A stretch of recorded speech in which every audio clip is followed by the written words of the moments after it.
I'm also an educated woman. I was also a single mother, and I had no income to budget. If I wanted my son to eat, I had to apply for help. There are more people like me than are out there abusing the system, and it took a long time for me to get any kind of job. Not a job that I was qualified for. I'm overqualified for most of the jobs I've had. But I needed help. If help had not been available, I might have been one of those homeless people. And by the way, I've never assumed that a homeless person is going to take the money I give them and just turn around and buy drugs with it. The homeless population, if you recall, it really didn't exist 40 years ago because there was more help available for it. Many of the people on the street have mental health issues. St. Ronald Reagan closed most of the mental hospitals in California because we no longer had a mental health issue. He balanced the budget by cutting state scholarships to poor kids like me. I almost didn't get to go to college. He dissolved my father's job. My father worked for the California State Youth Authority because we no longer had a youth crime problem. Money should not be the basis of compassion. I think that. Are you saying that that's what she's saying, though? Well, that's what happens. We're going from the top down, and it really should be from the bottom up. Meaning, local communities should address local community issues because they know.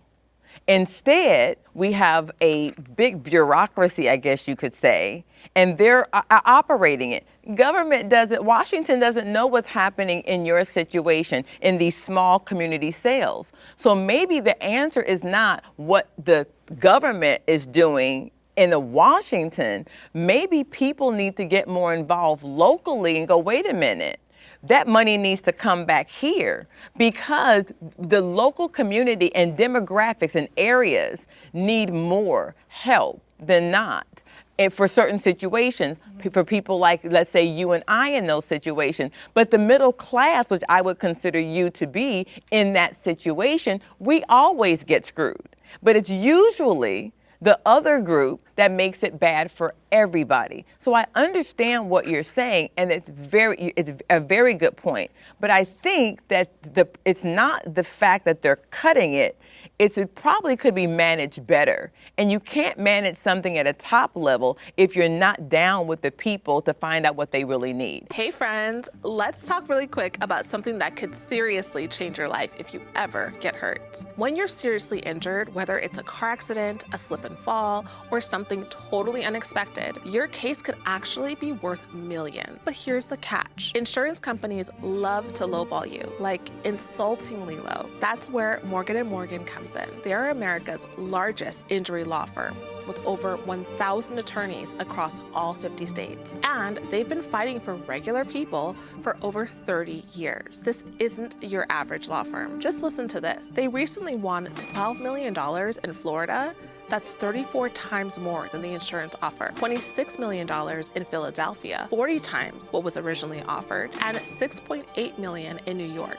Again, way more than the insurance company wanted to pay. That's real money that changes lives. And here's the best part.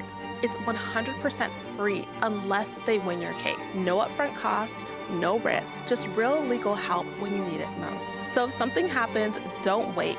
Protect yourself. It only takes a few minutes to see if you have a case. Did you know that you can start a claim with America's largest injury law firm in just a click? It's so easy.